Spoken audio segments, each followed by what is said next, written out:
Smo and Teeth. Afternoon. Good afternoon. What have you dragged me in here for now? I've got a job to do. Well, I've got a question which could be really, really deep and it could spend the next 2 hours discussing it, but you haven't got that long. Should we just end it now then? No, it's important.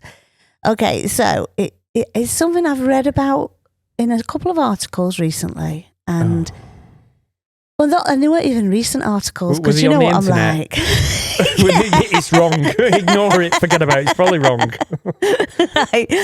It's about using it. Well, it wasn't just that. It was some reviews on gear and that. You know, I'm always looking at gear and everything. Yeah. So it was about using limiting in production. Because you know, I mean, I do mastering, so I was reading up about limiting. Mm-hmm. And they were saying about instead of using compression, they were using limiting.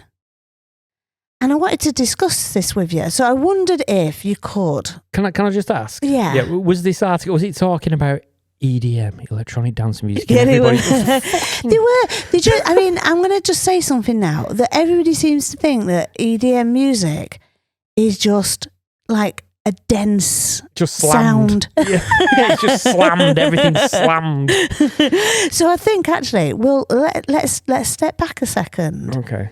And I think because of that, we've just discussed, we've just mentioned that what everyone says and thinks EDM music should be this like denseness. Yeah. Could you tell us what dynamic range is? And you have 60 seconds. Yeah, you do. I'm just watching the clock. Right. Yeah. Dynamic range is the difference between the quietest part of something and the loudest. So, say for example, I have a vocalist. Yeah. And she screams in the chorus and she whispers softly. If I could do an example, I'll do an example of dynamic range. Can you hear me now? Can you hear me now? The difference between those two is dynamic range, loud and quiet. There you are. All right. See, there. It's easier in a podcast. I had to write this in a book and it took me like 5 paragraphs. just go to the podcast and have a listen. I'll do dynamic range. See, I told you it wouldn't take long. There you go. So, we've now discussed what dynamic range is. Yes. Now tell me, what is the difference? No, not what the difference is. What is a compressor and what is a limiter? They are both dynamic range manipulators. So basically, if I have a loud passage like this and a quiet passage like this, the problem that I'm going to have is that difference in volume, if I put that into a mix, when I'm speaking loud, it will poke right out of the music. When I whisper, it'll disappear in the background of the music. So if I put a compressor or a limiter on it and I squash it down, so that the loud parts become quieter, then obviously the soft parts will become louder in relation to the loud parts. That's basically what they do. They dynamically restrict the loud parts to allow the soft parts to come up, which means I can turn it up a bit and you can hear all of me through a mix. Oh, right. So, do you use limiters in your production? Because obviously, I mean, I get involved a little bit in the production side, but I'm more interested in the mastering side. But so do you? Because I have my limiters and I don't let you turn them on. I don't use your limiters. They're yours.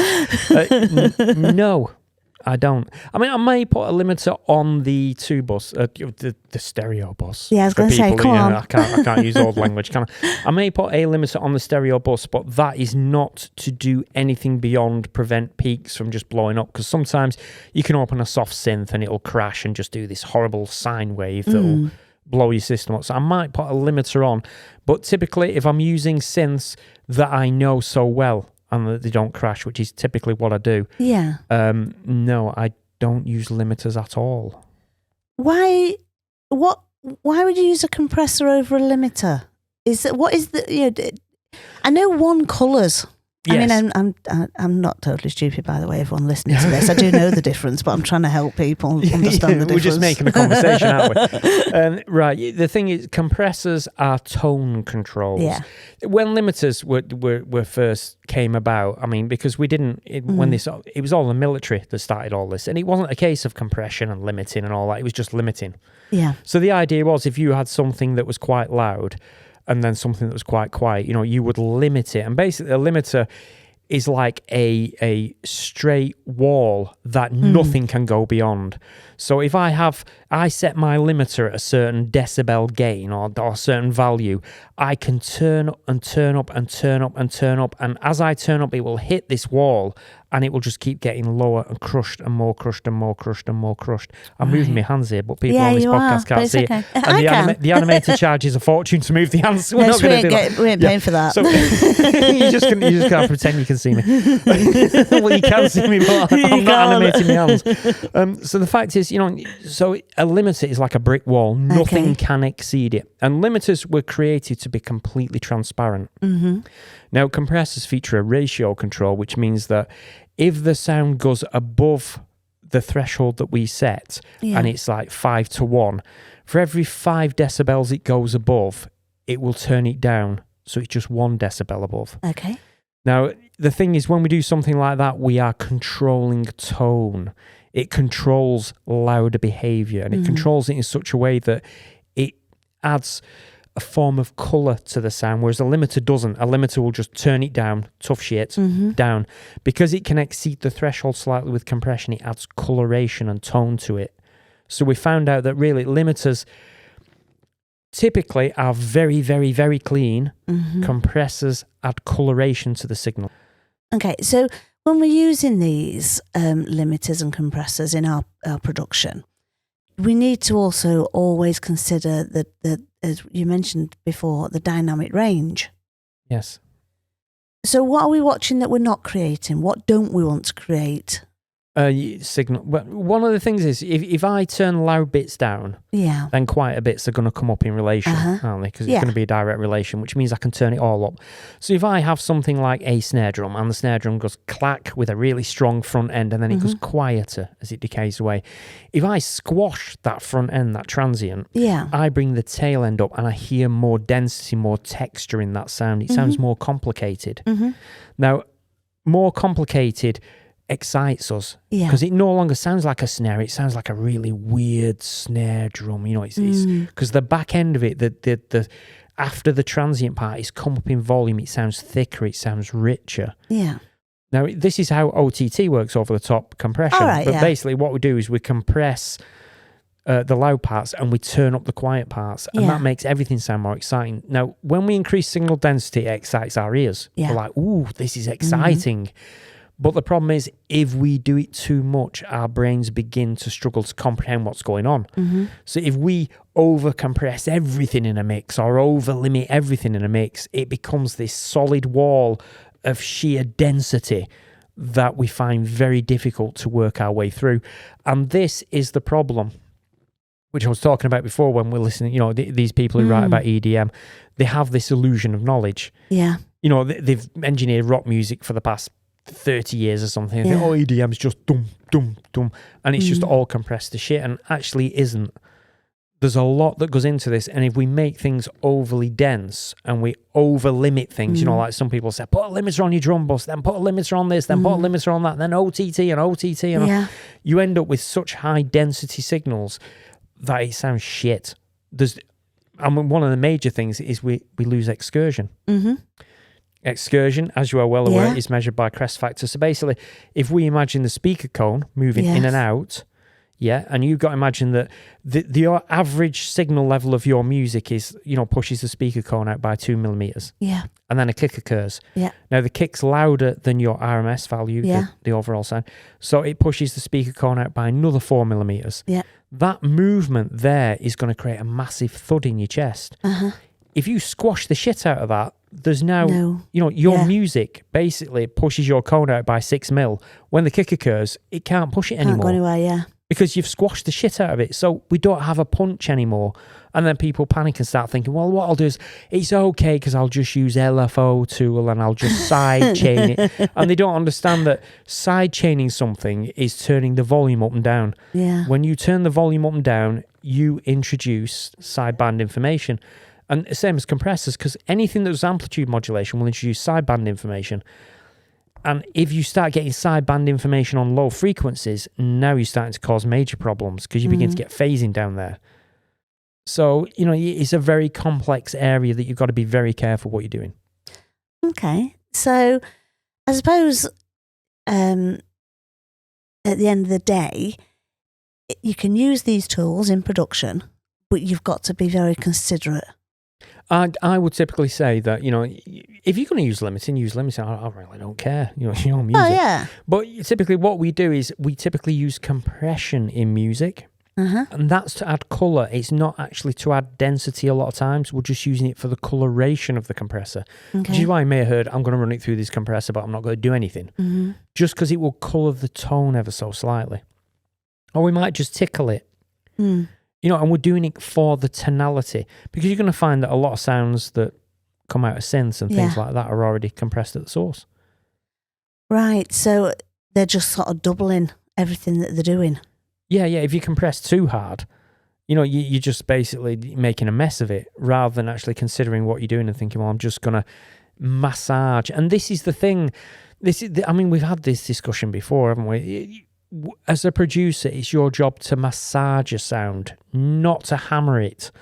There's far too many people who've got they square just get a peg. sledgehammer, don't they? Yeah, a square peg and they try to get it into a round hole. And it's like, it's not the purpose. Your processing is a massaging process. If you don't have a tube to start with, if you've got a square and you try to fit it in a round hole, throw the square away and get a tube and then slowly sand it down, which is how we should view this.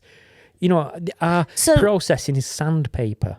So I suppose if you've taken a sample and you're going to be compressing it, you need to be very careful because you don't know what's been done to it beforehand anyway. Yeah, they're all heavily compressed anyway, because one of the things we do with samples is when you create a sample, if you heavily compress it, it sounds even more exciting. So you're going to buy the sample CD. Yeah. Oh, it's compressed. Listen to that. Oh, wow, it's great.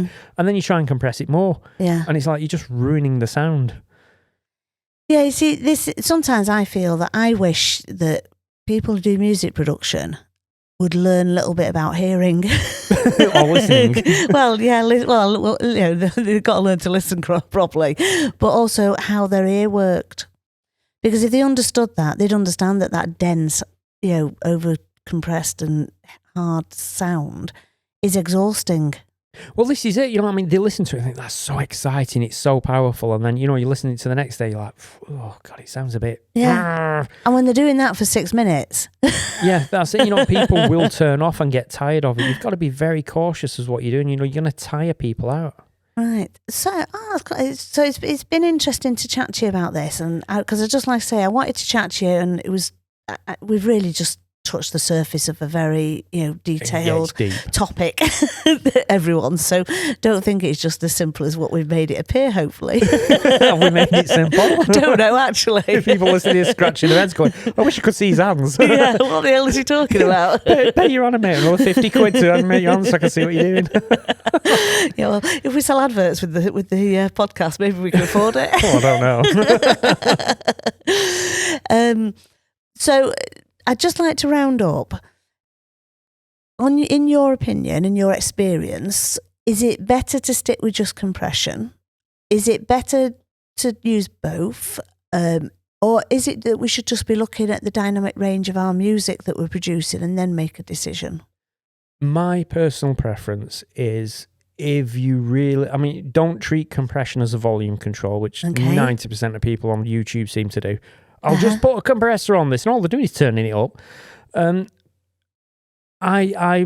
For me, when I'm doing mixing, I will always use compression. I very, very rarely go to a limiter because there's no coloration in a limiter. All I'm doing is restricting dynamic range with a limiter.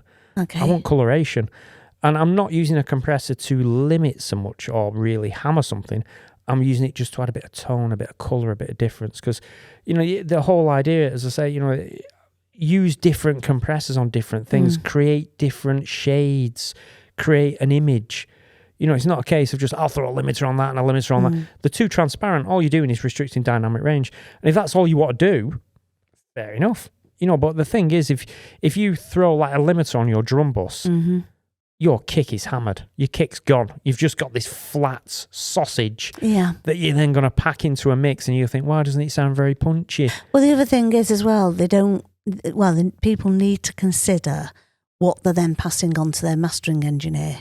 or what they want, even if they master it, what they're going to be then mastering. If you've only got if you're given a sausage to deal with, it's not. Yeah, you're pretty screwed. Yeah. Yeah. You have to go in with expanders and all sorts to try and pull shit out. And it's just going to sound worse.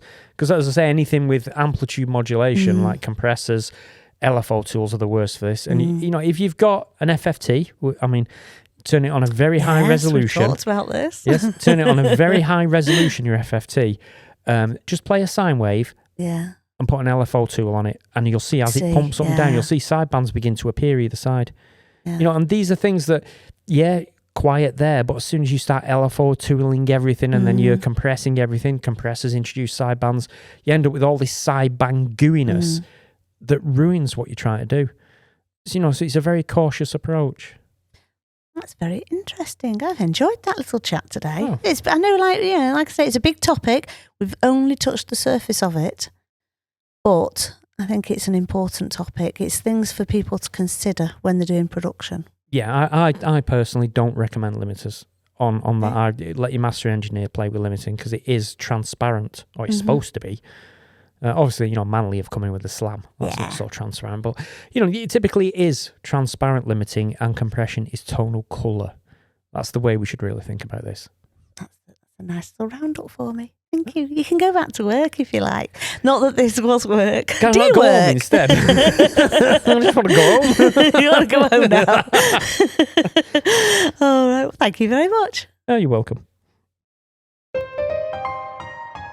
Mo and Tifa.